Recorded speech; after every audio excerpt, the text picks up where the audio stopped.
तो hello everyone. आप जहाँ कहीं से भी इस वीडियो को देख रहे हैं उन सभी को मेरा नमस्कार। और आज मैं इस वीडियो में दो टॉपिक्स कवर करने वाला हूँ। पहला, क्यूबनेट्स क्या होता है, इसका एक ओवरव्यू, इसका बैकग्राउंड हिस्ट्री, किस तरह से ये ऑरिजिनेट हुआ और इसका क्या यूज़फुलनेस है आज के मार्केट इंडस्ट्री स्टैंडर्ड में। लाइक क्यों आज के समय सारी कंपनियां जो भी कंटेनराइज्ड एप्लीकेशंस पे काम कर रही हैं वो क्यों क्यूबनेट्स यूज़ कर रहे हैं, इसका क्या रीज़न है। ये चीज़ मैं सब कुछ आपको आज एक्सप्लेन करने वाला हूँ इस वीडियो में। और सेकंड जो टॉपिक रहेगा आज का, क्यूबनेट्स आर्किटेक्चर को समझेंगे हम लोग। क्यूबनेट्स क्लस्टर किस तरह, उसमें क्या क्या कंपोनेंट्स होते हैं, वो सब चीज़ आज मैं आपको एक्सप्लेन करने वाला हूँ इस वीडियो में। ठीक है, तो चलिए स्टार्ट करते हैं क्यूबनेट्स ओवरव्यू। तो सबसे पहले क्यूबनेट्स होता क्या है। ठीक है, तो क्यूबनेट्स आज के समय में सबसे ज़्यादा यूज़ होने वाला open source container orchestration platform है। ठीक है, जो कि कंटेनर को मैनेज करने के लिए कंपनीज यूज़ करती हैं। ठीक है, क्यूबनेट्स का एक और नाम है केटेस। केटेस इसका शॉर्ट फॉर्म है। और ये केटेस कैसे पड़ा, ये मैं इसके लिए मैं आपको बताता हूँ। के और एस के बीच में अगर आप काउंट करेंगे तो टोटल नंबर ऑफ कैरेक्टर्स जो है वो 8 कैरेक्टर्स है, इसलिए इसको शॉर्ट फॉर्म में केटेस भी कहा जाता है। ठीक है, और क्यूबनेट्स को सबसे ओरिजिनली डेवलप किया था गूगल ने। एक समय 2008 के समय उस समय करीब एक दो ईयर इधर उधर, उस समय क्या हुआ था कि क्यूबनेट्स एक्चुअली गूगल यूज़ करता था। लेकिन इंटरनली उस समय उस एप्लीकेशन जो कि यूज़ करता था उसका नाम था गोर। ठीक है, इंटरनली एक्चुअली उसके पहले मैं आपको एक्सप्लेन कर दूं कि क्यों ये इंटरनल सिस्टम उनको डेवलप करना पड़ा। एक्चुअली इनका खुद का इंटरनल सिस्टम था जो कि गूगल ने ही उनके प्रोडक्ट इंजीनियर्स ने डेवलप किया था अपने एप्लीकेशन को मैनेज करने के लिए। सबसे स्टार्टिंग में मतलब पहले क्या होता था कि एप्लीकेशन जो बिल्ड होते थे वो मोनोलिथिक आर्किटेक्चर पर बिल्ड होते थे। ठीक है, जिसमें क्या होता था कि अगर आपको कुछ भी अगर चेंजेस करने होते थे तो उसके लिए आपको एप्लीकेशन आउटेज लेना पड़ता था। क्यों लेना पड़ता था, क्योंकि वो सारे जो कंपोनेंट्स होते थे उस एप्लीकेशन से, जैसे डेटाबेस हो गया, सर्वर हो गया, जो डिफरेंट डिफरेंट नेटवर्क्स हो गए, सब चीज़ टाइटली कपल्ड होते थे। ठीक है, और सारे कंपोनेंट्स जो हैं उसके उस एप्लीकेशन से के टाइटली कपल्ड होने की वजह से क्या होता था कि अगर आपको कुछ भी चेंजेस करने, छोटे से छोटे चेंजेस अगर आपको करने हैं तो उसमें आपको पूरे कोड को रीडिप्लॉय करना पड़ता है। Right, so it was a challenge for Google because at that time Google was very big, and in order to make these changes, if Google has to go down, it's a very big loss for Google. तो इस वजह से वहाँ के product engineers ने क्या किया, इसको करने के लिए एक सिस्टम डेवलप किया जिसको उन्होंने बॉर्ग का नाम दिया, BORG, बॉर्ग। ठीक है, तो ये उनका खुद का सिस्टम था। और ये सिस्टम क्या करता था, ये जो पहले जो उनका आर्किटेक्चर था मोनोलिथिक आर्किटेक्चर, उसको उन्होंने ट्रांसफॉर्म किया माइक्रो सर्विसेज। ठीक है, माइक्रो सर्विसेज का मतलब ये हो गया कि एक सपोज एक एप्लीकेशन है, फॉर एग्जांपल अमेजन का एप्लीकेशन जिसमें हम शॉपिंग करते हैं, उसमें लाइक बहुत सारे कंपोनेंट्स हैं। लाइक उस एप्लीकेशन में अगर आपको लॉगिन करना है तो एक लॉगिन पेज होगा, राइट। तो लॉगिन करते हैं तो एक कंपोनेंट हो गया लॉगिन कंपोनेंट, सब फॉर एग्जांपल एक सर्विस हो गया लॉगिन सर्विस। ठीक है, एक हो गया आपका शॉपिंग करने का, लाइक डिफरेंट डिफरेंट कैटेगरीज हैं, furnitures, men's wear, women's wear, तो अलग अलग कैटेगरीज वो सब, उसके लिए भी एक सर्विस डिफाइन किया हुआ है। ठीक है, और एक सर्विस हो गया कि जैसे कि कार्ट, आपने शॉपिंग मतलब कुछ देखा उसमें से और आपको कुछ चीज़ें पसंद आई, उसको आपने ऐड टू कार्ट किया, तो एक सर्विस हो गया, ठीक है, ऐड टू कार्ट। तो ये अलग अलग कंपोनेंट्स हो गए उस एप्लीकेशंस के। फिर आपको अगर उसको by back means by out करना है, ठीक है, तो उसके लिए आप उसको प्रोसीड करते हैं पेमेंट पेज पे, राइट। तो वो पेमेंट गेटवे का एक सर्विस हो गया। फिर उसके बाद फिर आपने बाई किया, कैश ऑन डिलीवरी चाहे लाइक वो पेमेंट गेटवे आप कैसे भी कर सकते हैं, उसमें जो भी ऑप्शन है। तो अलग अलग सर्विस करके एक एप्लीकेशन का पेज बना, राइट। तो ये अलग अलग सर्विसेज कंपोनेंट्स हैं उस एप्लीकेशन के। तो इन केस फॉर एग्जांपल अगर आपको पेमेंट गेटवे में कुछ चेंजेस करने हैं, ठीक है, जैसे कि आपको अ, आपके पेमेंट गेटवे में केवल फ़ोन पे है, अब गूगल पे भी उसमें ऐड करना चाहता है, राइट। सो उस केस में क्या है कि आपका लाइक पूरा सर्विस डाउन नहीं होगा, पूरा एप्लीकेशन डाउन नहीं होगा, किसी को लॉगिन करने में कोई इशू नहीं होगा। अगर उस पर्टिकुलर सर्विस पे ही काम चल रहा है, जैसे पेमेंट गेटवे सर्विस पे ही काम चल रहा है, बाकी सारे सर्विसेज उस कंपनी एप्लीकेशन के चलेंगे, ठीक है। केवल उस जिस सर्विस पे काम हो रहा है उसमें ही आपको स्लोनेस मतलब यूज़र को फील हो सकता है, या फिर लाइक कुछ देर के लिए डाउन टाइम भी हो सकता है, ठीक है। बट आपका कंप्लीट एप्लीकेशन डाउन नहीं होने वाला, ठीक है। तो इस तरह का चेंजेस गूगल ने किया कि वो लोग मोनोलिथिक आर्किटेक्चर से माइक्रो सर्विसेज आर्किटेक्चर में गए, और उस माइक्रो सर्विसेज को मैनेज करने के लिए उन्होंने जो सिस्टम डेवलप किया उसका नाम था बॉर्ग, ठीक है। ये 2008 के करीब का हिस्ट्री है। सो लाइक उसके बाद फिर इन्होंने 2014 में 2014 इन्होंने इस इंटरनल जो सिस्टम था जिसके थ्रू ये लोग माइक्रो सर्विसेज को मैनेज करते थे, उसको इन्होंने ओपन सोर्स कर दिया, ठीक है।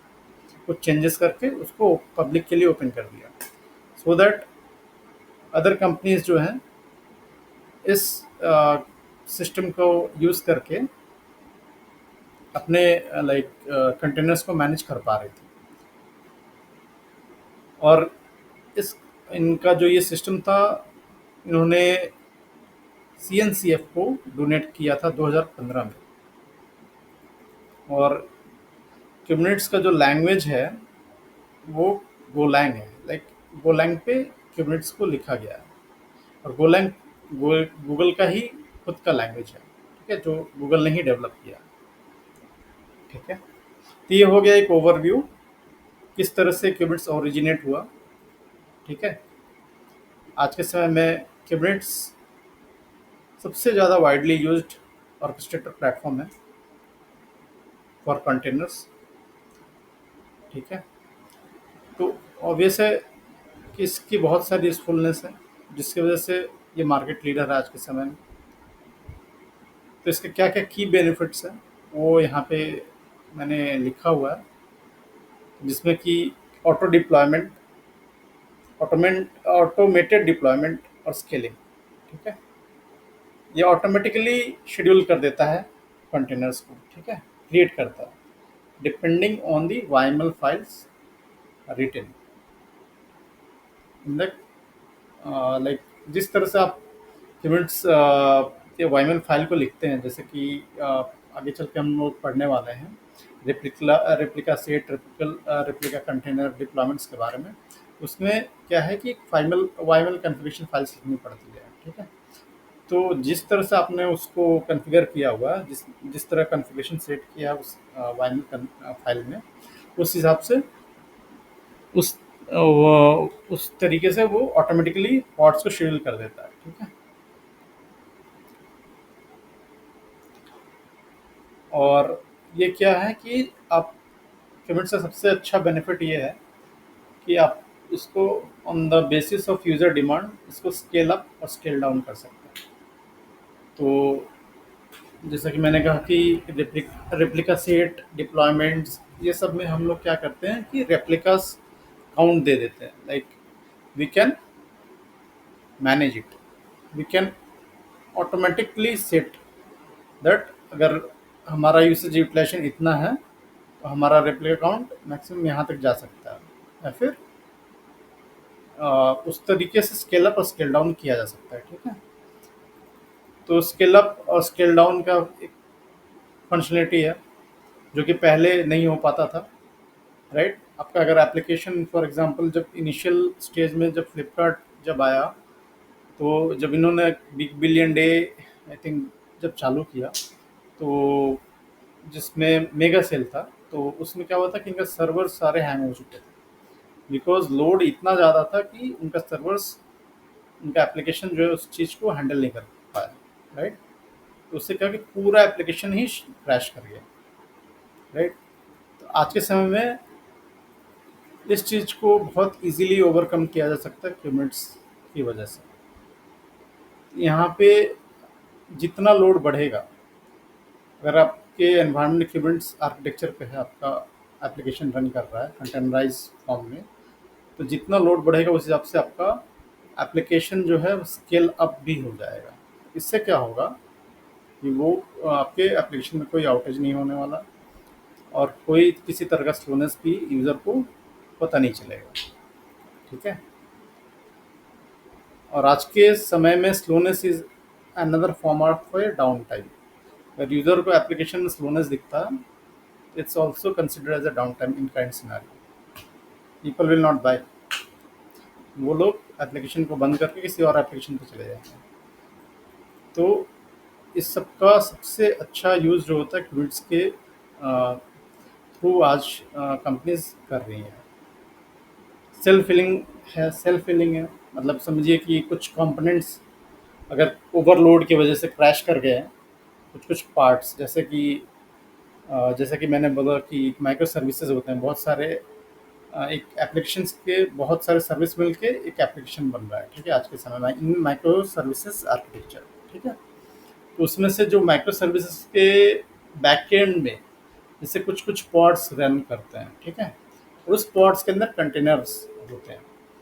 तो समझिए कि कुछ पॉड्स अगर क्रैश कर रहे हैं, कुछ जैसे डिप्लॉयमेंट सेट किया हुआ है कि इस पर्टिकुलर चीज़ के लिए इतने कम से कम मिनिमम पॉड रन होने चाहिए, लॉगिन सर्विस के लिए कम से कम 3 पॉड रनिंग होना चाहिए फॉर एग्जांपल, ठीक है। तो अगर 3 में से एक पॉड अगर क्रैश भी कर रहा है, तो ऑटोमेटिकली क्यूबरनेटिस क्या करता है कि ऑटोमेटिकली एक न्यू पॉड क्रिएट कर देता है based on the deployment replica count, okay.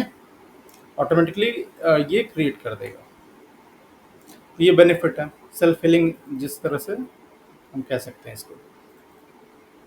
और भी बहुत सारा चीज़ है कि जैसे रोलिंग अपडेट्स और रोल बैक, अगर एप्लीकेशन को कुछ अपडेट देना है, उस केस में पहले क्या होता था कि you have to get a down time, but in today scenario we don't need, there is no need of down time, okay. ये ऑटोमेटिकली सारे आपके एप्लीकेशंस अप रहेंगे, automatically in a rolling fashion your application will get upgraded. Users end में user को पता भी नहीं चलेगा और उनका एप्लीकेशन अपडेट हो जाएगा, ठीक है। मतलब अगर आपके कुछ कलर फीचर्स एप्लीकेशन में चेंज करना चाहते हैं, कुछ नए कलर्स ऐड थीम ऐड करना चाहते हैं, तो आपका वो सारे changes without any application outage आज के समय में यूज़र्स को मतलब मिल जाएंगे without any application outage. User को पता भी नहीं चलेगा कि उनके एप्लीकेशन में कभी इतने सारे changes without in down time हो चुके हैं, ठीक है। तो ये सब चीज़ क्यूबरनेटिस के थ्रू ही आज पॉसिबल है, ठीक है। और जैसा कि मैंने कहा कि 90% of the container orchestration workloads in enterprise run on Kubernetes. आज के समय मेजर जो क्लाउड प्रोवाइडिंग कंपनीज हैं, जैसे कि अमेजन हो गया, गूगल हो गया, एज़्योर हो गया, इन सब का जो लाइक क्यूबरनेटिस से इंटीग्रेटेड है आज के समय में। इन्हें भी पता है कि क्या पावर है कंटेनराइजेशन का, माइक्रो सर्विसेज का कितना यूज़फुल है। इन्होंने ऑलरेडी क्यूबरनेट्स के से इंटीग्रेट करके रखा है अपने प्लेटफॉर्म को, ठीक है। गूगल में जो क्यूबरनेट्स यूज़ होता है उसको गूगल क्यूबरनेट्स इंजन कहते हैं। अमेजन में उसका नाम है as Amazon elastic Kubernetes service, जैसे EKS। और एक केस हो गया Azure Kubernetes service. Similarly Oracle भी है, ओरेकल ने भी इंटीग्रेट किया हुआ है कुबेरनेटिस से, जिसको ओकेई कहते हैं, जैसे ओरेकल कुबेरनेटिस इंजन। और ये सारी कंपनियां Kubernetes, since it's a open platform, ये खुद भी कंट्रीब्यूट करते रहते हैं। ठीक है,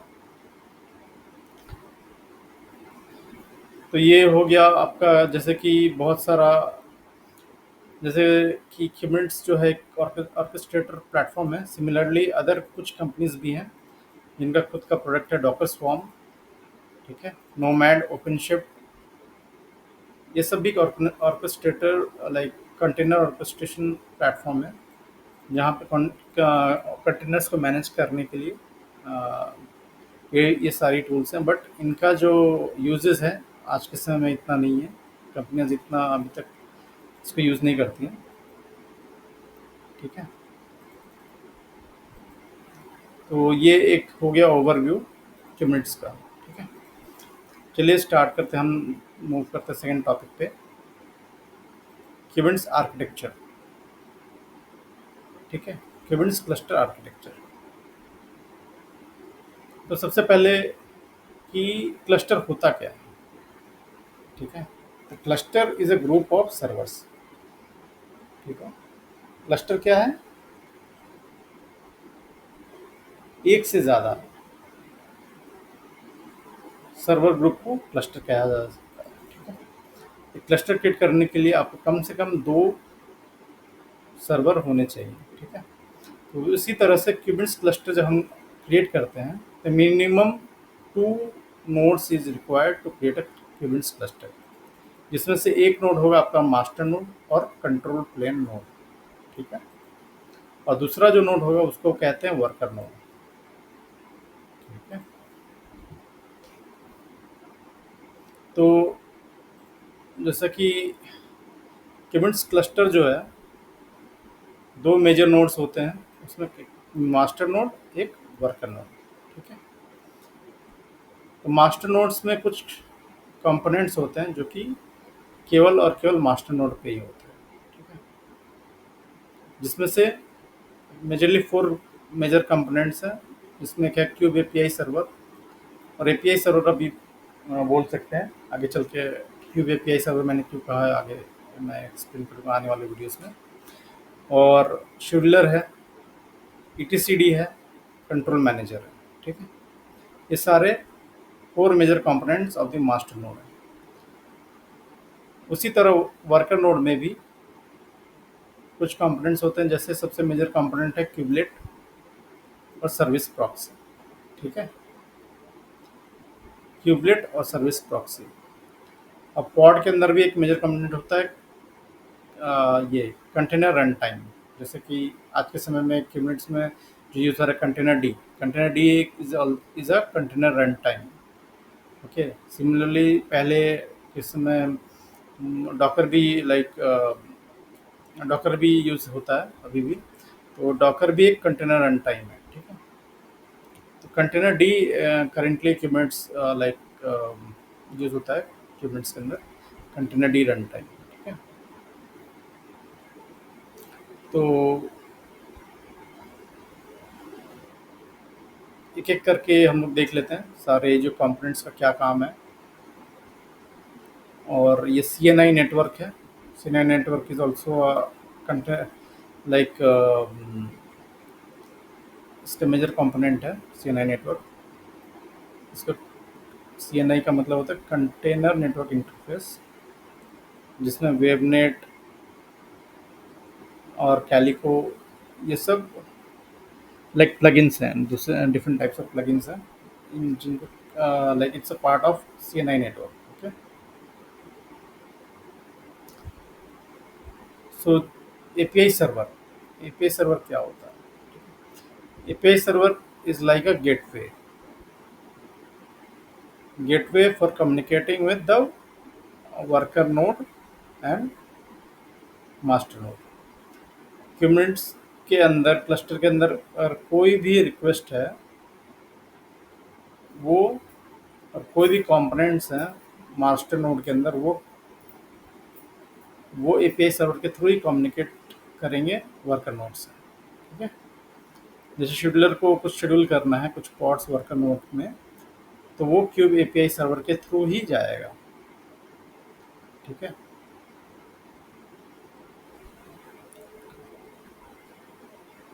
और ईटीसीडी, ईटीसीडी क्या होता है? ईटीसीडी एक डेटाबेस है जिसमें कि सारे कंटेनर्स जो भी रन हो रहे हैं, जो भी पॉड्स रन हो रहे हैं, उनका जो भी लाइक डिजायर्ड स्टेट है या करेंट स्टेट है, वो सब कुछ स्टोर होता है आपके ईटीसीडी के अंदर। ठीक है। और शेड्यूलर क्या करता है? शेड्यूलर का काम है वर्कर नोड्स पे depending on the constraints written in the deployment YAML file or depending on the matching labels or node selector, it will schedule the pods on different nodes on the basis of the criteria given in the YAML file। और वो YAML file like आपका हो सकता है deployment YAML file भी हो सकता है या रेप्लिका सेट भी हो सकता है। ठीक है। तो उसके बेसिस पे वो शेड्यूल कर देगा pod. Okay.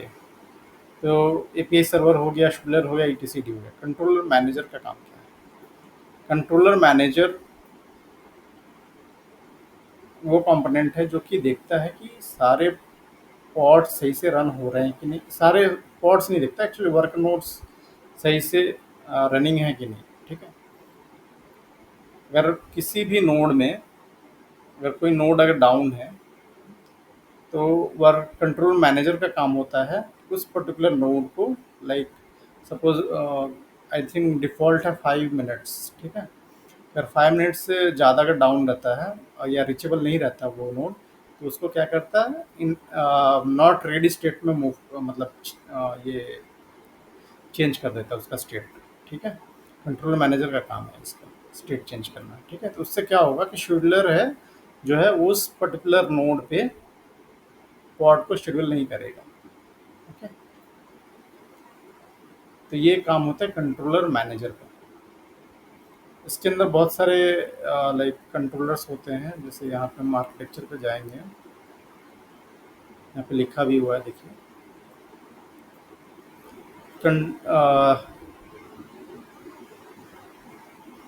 Control plane component that runs control processes. Logically, each controller is a separate process, but to reduce complexity, they're all combined into single binary and run a single process। ठीक है। ये control manager जो है like इसके अलग अलग controllers हैं। जैसे नोड कंट्रोलर है, जॉब कंट्रोलर है, and point slice controller and service account controller. ये सब मिला के एक सिंगल कंट्रोलर प्रोसेस की तरह काम करते हैं। ठीक है। जिसमें से कि नोड कंट्रोलर का काम होता है कि देखते रहना कि सारे नोड्स अप एंड रनिंग है या नहीं। ठीक है। उस तरह से बाकी सारे कंट्रोलर्स का काम अलग अलग काम है। जैसे service account controller service default service account create करता है। अगर कोई नया न्यू नेम स्पेस क्रिएट होता है तो उसमें ऑटोमेटिकली सर्विस अकाउंट एक क्रिएट हो जाता है, जिस वो सर्विस अकाउंट कंट्रोलर ही क्रिएट करता है। ठीक है। लाइक ये सब अलग अलग फंक्शनलिटीज यहाँ पे लिखा हुआ। बट इट वर्क से बेसिकली इसका काम है कि सारे नोड्स अप एंड रनिंग है या नहीं, उस हिसाब से उसको मेंटेनेंस करना कंट्रोल मैनेजर का काम है। ठीक है। लाइक स्टेट चेंज करना, if it is not communicating it will change the state to not ready state. तो उससे क्या हुआ कि नए पोर्ट्स उसमें क्रिएट नहीं होंगे, शेड्यूलर नहीं क्रिएट करेगा। तो ये सारे कवर हो गए API server, scheduler, ETCD, control manager. ये वर्कर नोट्स पे चले आते हैं। ठीक है। वर्कर नोट्स में क्यूबलेट, क्यूबलेट क्या करता है? Kubelet is like a agent running on the worker nodes. Kubelets agent running on the worker nodes. अगर समझिए किसी नए नोड को ज्वाइन कराना है, ठीक है, तो मतलब क्लस्टर में लाना है, तो उसके लिए जो ऑथेंटिकेशन करेगा ये क्यूबलेट ही होता है। ठीक है। क्यूबलेट जो है ऑथेंटिकेट करता है, ऑथेंटिकेशन के लिए रिस्पॉन्सिबल है उस नोड को ऐड करने के लिए, क्योंकि एक कमांड लाइक प्रिंट कमांड से हम लोग ज्वाइन करने का, एक कमांड से एक वो आपका लाइक ऑटोमेटिकली एक प्रिंट कर देता है कमांड, जिससे कि थ्रू आपका वर्क नोड जो है क्लस्टर में ज्वाइन करता है। बट उस ऑथेंटिकेशन प्रोसेस को एग्जीक्यूट करने के लिए क्यूबलेट ही रिस्पॉन्सिबल है, ठीक है। ये क्यूबलेट जब भी हम क्यूबलेट्स को इनिशियलाइज करते हैं तो क्यूबलेट डॉट कॉन्फ बोल के एक फाइल क्रिएट होता है, जिसके अंदर सारे लाइक सर्टिफिकेट्स वगैरह होते हैं, जिसके थ्रू वो ऑथेंटिकेशन करके उस वर्क नोड को ज्वाइन करता है, ठीक है। वही सेम कॉन्फ़िगरेशन फाइल यहाँ भी क्रिएट होता है, क्यूबलेट डॉट लाइक कॉन्फ, मतलब इसका जो ऑथराइजेशन होता है इस क्यूबलेट के थ्रू ही होता है। और क्यूबलेट का काम और ये भी है कि ये मॉनिटर करते रहता है कि सारा जो पॉड्स के अंदर कंटेनर्स रन कर रहे हैं या नहीं, ठीक है। अगर किसी भी कंटेनर से अगर क्रैश कर रहा है तो कंटेनर रन टाइम के थ्रू ये क्या करता है कि उस पर्टिकुलर पॉड को लाइक रिस्टार्ट करता है, ठीक है, रिस्टार्ट कर देता है। उसका ये क्यूबलेट के थ्रू होता है, ठीक है। So let comes to the other component, service proxy. Service proxy का काम क्या है कि ये क्यूबिट्स क्लस्टर के अंदर कम्युनिकेशंस के लिए यूज होता है, like whether outside the world like outside of this qubits platform, like external से भी कम्युनिकेशन के लिए सर्विस प्रॉक्सी का ही यूज़ होता है, ठीक है। या फिर इंटरनल कम्युनिकेशन के लिए सर्विस प्रॉक्सी का यूज़ करते हैं। और मास्टर नोड और वर्कर नोड के बीच जो भी कम्युनिकेशन हो रहा है उसके लिए हमें प्लगइन्स इंस्टॉल करना पड़ते हैं, जिसे CNI नेटवर्क कहते हैं, जैसे कि कंटेनर नेटवर्क इंटरफेस, जो कि फॉर एग्जांपल हम जो आगे चल के करने वाले क्लस्टर सेटअप करने वाले उसमें कैलिको प्लगइन्स यूज़ करने वाले हैं, ठीक है, जिसके थ्रू आपका जो भी कम्युनिकेशन है वो हो पाता है between the master node and the worker node, ठीक है। तो ये सिमिलर कंपोनेंट्स यहाँ भी मेंशन है, ये क्यूबिट्स का डॉक्यूमेंट यहाँ पे है। Control plane, cluster nodes, worker nodes, ठीक है, kubelet, kube proxy, pod, container run time. So ये सब चीज़ हमने अभी डिस्कस किया। और एक चीज़ एक होता है कि क्लाउड कंट्रोलर मैनेजर। ये होता है कि समझिए कुछ लाइक समझिए कि कोई ई केस, मतलब इलास्टिक क्यूबिट सर्विस है अमेजन पे, वहाँ पे आप क्लस्टर बिल्ड कर रहे हैं, तो वहाँ पे बैकएंड में तो उनका यही आर्किटेक्चर रहता है, बट आपको दिखता नहीं है, यूज़र एंड पे नहीं दिखेगा। और उसमें कुछ अगर कुछ लोड बैलेंसर क्रिएट करना है या फिर कुछ नया सर्विस क्रिएट करना है तो वो through cloud controller manager components के थ्रू होता है, ठीक है। ये तो हो गया basic architecture of qubits cluster, ठीक है। हम लोग नेक्स्ट वीडियो में मैं इसको क्लस्टर सेटअप करके लाइक शेयर करूँगा किस तरह से क्यूबीडीएम के थ्रू एक क्लस्टर क्यूबिट्स क्लस्टर सेटअप करता है, ओके। तो ये हो गया आज का वीडियो, चलिए मिलते हैं नेक्स्ट वीडियो में। Thank you everyone.